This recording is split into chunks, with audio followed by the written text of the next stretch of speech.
Furacão Sandy. Prevenção evita danos maiores. Eu nem vou dar bola para ele. Inicialmente, quero apresentar aqui minha solidariedade à população americana, que mais uma vez enfrenta a fúria da natureza, dessa vez com o furacão Sandy.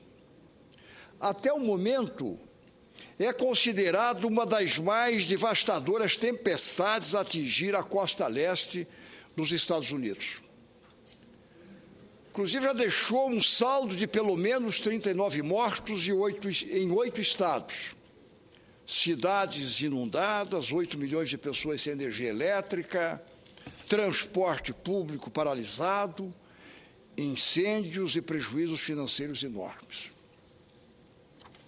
Cálculos de especialistas estimam que as perdas já chegam a 50 bilhões de dólares, além das riquezas destruídas, a interrupção de negócios e os valores que serão despendidos por seguradoras na indenização de seus clientes. Faço essa análise do que vem ocorrendo nos Estados Unidos, dessa verdadeira tragédia americana. Há um outro fator, contudo, que quero destacar: a competente política de prevenção a desastres naturais. Apesar de não impedir a chegada da catástrofe, permite uma gigantesca redução de seus impactos. Essa ação converte na preservação de dezenas, se não centenas de vidas, patrimônio maior a ser protegido. Então, se há o problema nos Estados Unidos, se ocorrem os desastres, eu quero fazer uma comparação do que eles detêm de prevenção em relação a nós. Já viu se isso ocorre aqui no Brasil? Uma envergadura do tamanho do furacão Sandy como nos Estados Unidos, conosco aqui. Veja o alerta que nos traz esse fenômeno que vem ocorrendo nos Estados Unidos. Por isso, nobre presidente, caros colegas, tomo a liberdade de reproduzir a declaração do advogado catarinense Klaus Raupp, que mora em Nova York.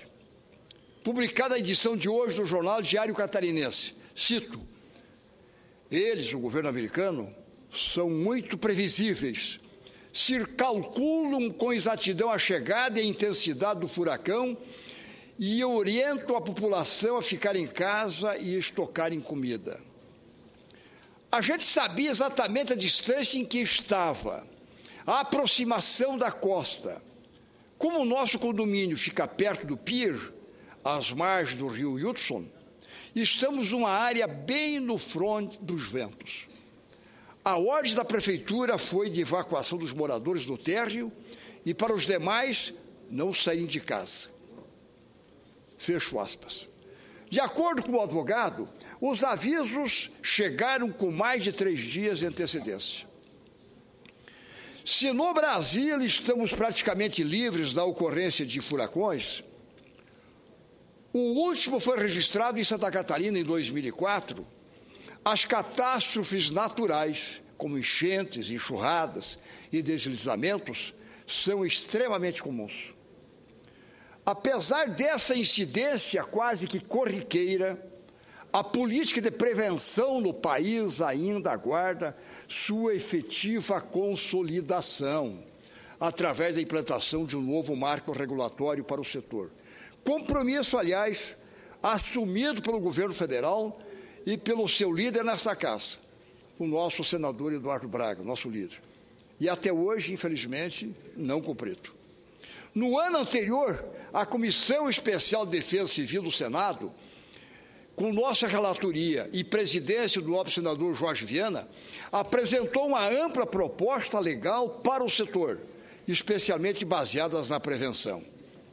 Reconhecemos, obviamente, os esforços feitos pelo governo, especialmente pelo Ministério da Integração Nacional e Secretaria Nacional de Defesa Civil, que vão ao encontro às sugestões elaboradas pela comissão e trazem avanços concretos.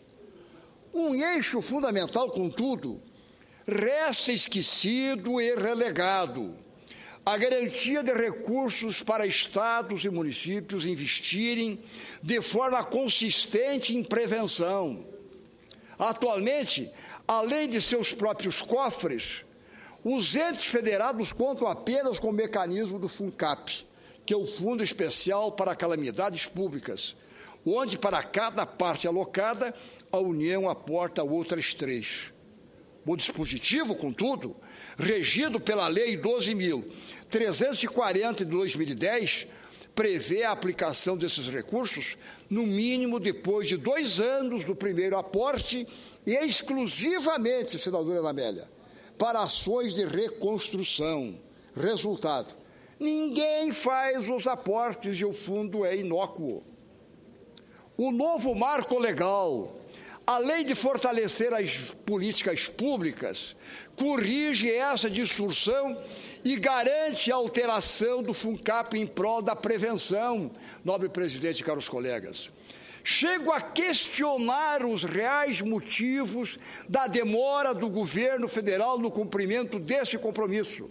Chego a questionar isso. Não quero, contudo, crer que a intenção seja manter estados e municípios refém das benesses federais para garantir seus investimentos em prevenção, pois essa seria uma estratégia demasiadamente cruel. Eu não quero crer nisso, que cada vez que precisa tem que vir para cá e leva, e acontece, e vai e vem. E esforço-me, inclusive, para crer no compromisso público assumido. Eu faço um esforço nesse sentido. Esse compromisso assumido conosco, eu, quando relator aqui na comissão, um compromisso do governo, pediu: vamos votar isso, senão cai por terra essa medida provisória que vem da Câmara, vamos aproveitar esse avanço que existe. Um compromisso da chefe da Casa Civil, um compromisso com a ministra das Relações Institucionais, um compromisso assumido com o nosso líder do governo, que esse marco regulatório viria a esta casa. Para quê? E agora estamos aí no momento de os municípios, os estados elaborarem o orçamento para o ano que vem, e aí se aportarem recursos para a prevenção, não adianta, quer dizer, não adianta colocar no orçamento, não tem como, não pode aplicar. O governo federal diz que põe 3 vezes aquilo que aportarem, mas é inócuo porque não pode jogar na prevenção. E aí, quando acontecem os desastres, o que ocorre? Tem que fazer o levantamento, tem que vir para cá, faz isso, vai à Casa Civil, o Ministério da Integração Nacional faz medida provisória, a Casa Civil faz isso, encaminha para cá, para o Congresso Nacional, e isso leva meio ano. E aí continua no chão a pinguela, a escola, o posto de saúde, e aí para reconstruir. Não é assim. Nós precisamos prevenir, e tem que ter recursos para isso, e tomar as medidas na hora. Nós temos que evitar esse vir para cá, isso não pode funcionar, minha gente. Por isso eu lembro isso, eu pego a carona, não, quer dizer, um mal que existe. Veja os Estados Unidos, eles são preventivos, eles se organizam, e nós não somos. Por isso, você lhes permitiu a parte? Se me permitiu a parte? Senador, ele já está no último minuto, nos últimos 30 segundos. Se a nobre presidente permitir, eu ouço o nobre senador. Serei muito breve e quero saudar o sentimento de solidariedade e emanar-me aos Estados Unidos, ao povo norte-americano, e também a reflexão que Vossa Excelência faz de quão importante é que nós, como em Santa Catarina, em São Paulo, em todos os lugares do Brasil, possamos tomar medidas de prevenção, seguindo o exemplo que lá nos Estados Unidos da América o presidente Barack Obama e as autoridades locais tomaram para evitar desastres maiores e maiores perdas de vidas humanas. Meus cumprimentos a Vossa Excelência e minha solidariedade ao seu pronunciamento. Recolho a parte de Vossa Excelência, senador Eduardo Suplicy. E eu peguei o gancho desse azar dos Estados Unidos para recordar o que nós temos, que nós precisamos avançar, concluindo, nobre presidente. Esforço-me para crer no compromisso público assumido. um compromisso público, não com este parlamentar, mas com a sociedade. Quanto mais adiamos a efetivação de uma política de prevenção, com independência dos entes federados na escolha de suas prioridades, execução mais ágil das obras e investimentos necessários, maior o risco infligido à população frente aos desastres naturais. Trago essa reflexão porque nós não podemos esperar. E, olha, vamos agir. Essa é a grande realidade do nosso presidente, caros colegas. Muito obrigado.